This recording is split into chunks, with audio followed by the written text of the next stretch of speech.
Voilà, alors bonjour tout le monde. Introduction d'un développement dans lequel je vais me laisser en définitive pas mal de temps pour parler. Ce qui change un petit peu du système des médias, de l'information, de tous ces trucs-là. En outre, je ne souhaite pas spécialement parler de questions d'actualité, mais bien au contraire de questions de pure théorie au fond, ou psychologique, psychiatrique, psychanalytique, etc., ou politique. Alors je dis bonjour tout le monde, je pourrais dire bonjour chers amis, ou je pourrais dire bonjour les gens. Ça aurait un petit relent électoraliste, et c'est précisément à la question de l'électoralisme que je veux m'en prendre dans cette présentation, dans ces présentations.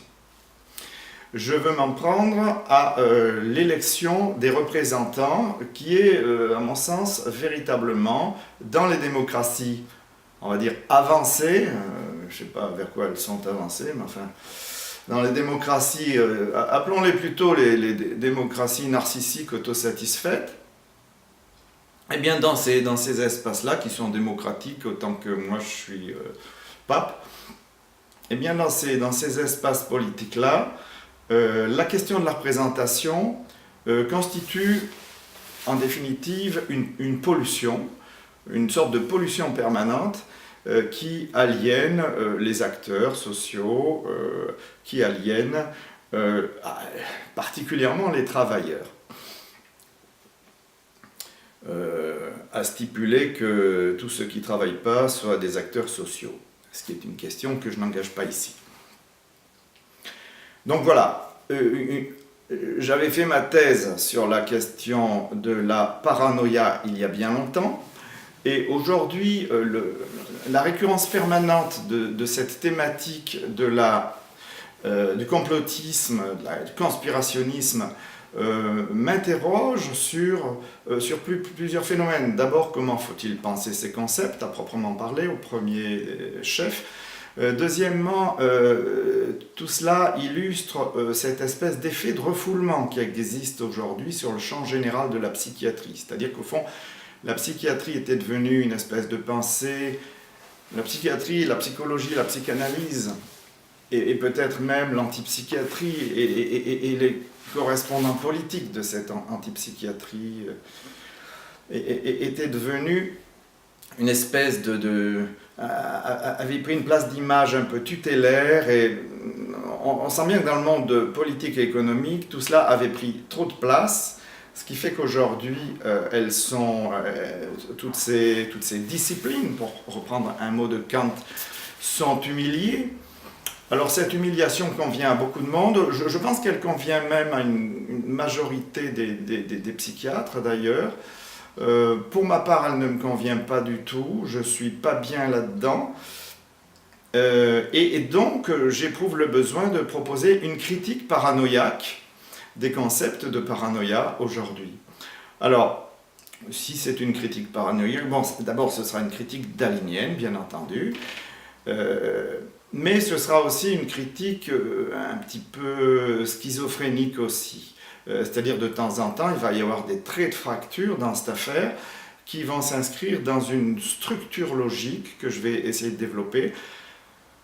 Alors je vais parler de logique. Est-ce que je vais en parler logiquement ou au contraire sur un mode dissociatif, sur un mode un peu fou? C'est vrai que c'est fou que quelqu'un comme moi parle de logique, puisqu'on n'a pas fait de logique à l'école.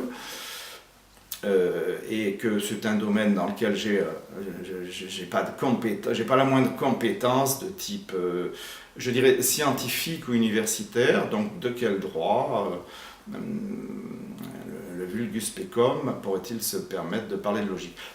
C'est un droit que je m'octroie comme ça, parce que je pense que ne pas en parler, c'est aussi cette espèce de refoulement, de chape de plomb sous laquelle la pensée positive, la République bien pensante, nous maintient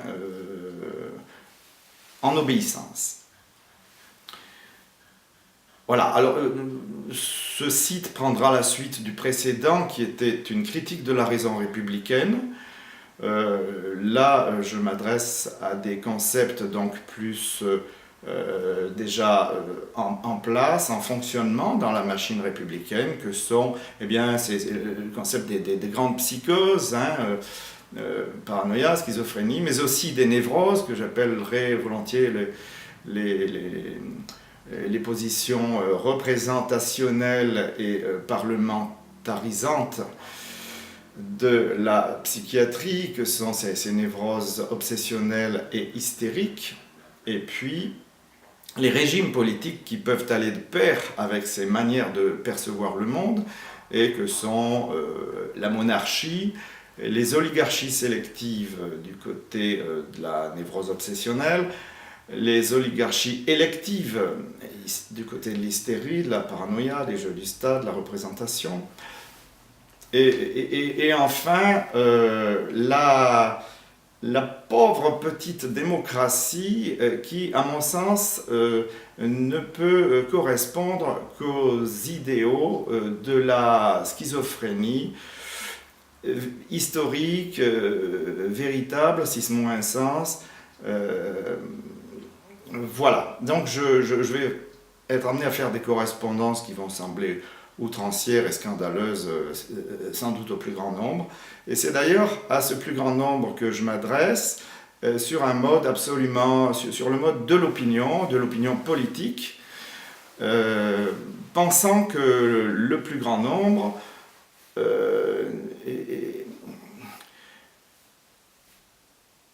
constitue la partie du monde politique qui est extrêmement intéressante, en ce sens que on l'a toujours taxé de débilité. Hein, les masses sont débiles, c'est bien connu. Et il me semble qu'il y a là une erreur un peu d'une certaine vision sociologique, d'une certaine vision historique, d'une certaine vision de la psychanalyse aussi, on sait ce que Freud a dit là-dessus. Mon idée, c'est que le plus grand nombre n'est pas si...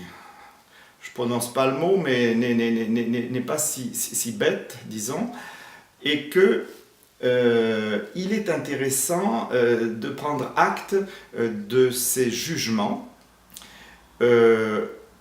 au travers d'une analyse et d'une argumentation dont, dans une large mesure, Kant nous a donné le modèle dans son idée de la critique, dans sa pratique d'une critique des concepts et des modalités de la pensée et du jugement.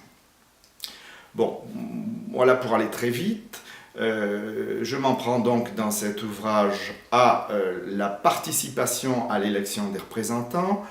J'essaye d'expliquer pourquoi la représentation est une pollution à l'étage des faits politiques et pourquoi il serait particulièrement intéressant pour les républiques avancées ou se croyant avancées de chercher tous les moyens politiques de sortir de cette maladie, psychiatrique que Alain Badiou appelle le capitalo-parlementarisme et que j'appellerais volontiers le fétichisme de la représentation. En sortir par quels moyens? Certainement par à la fois une prise en compte de la République en tant qu'elle doit être respectée, bien entendu, mais aussi par une prise en compte du concept de démocratie en tant qu'il est partie intégrante de toute République et de tout temps, et que la pensée de ce concept nous renvoie à des nécessités logiques, critiques, qui nécessitent certains développements pour que les choses puissent être dites dans un contexte on va dire de rigueur minimale. Voilà, bon, ça c'est une introduction, donc je dis les choses en les survolant de très loin et très rapidement, je m'efforcerai dans la totalité de ces clips d'être le plus bref possible dans chaque développement. Merci.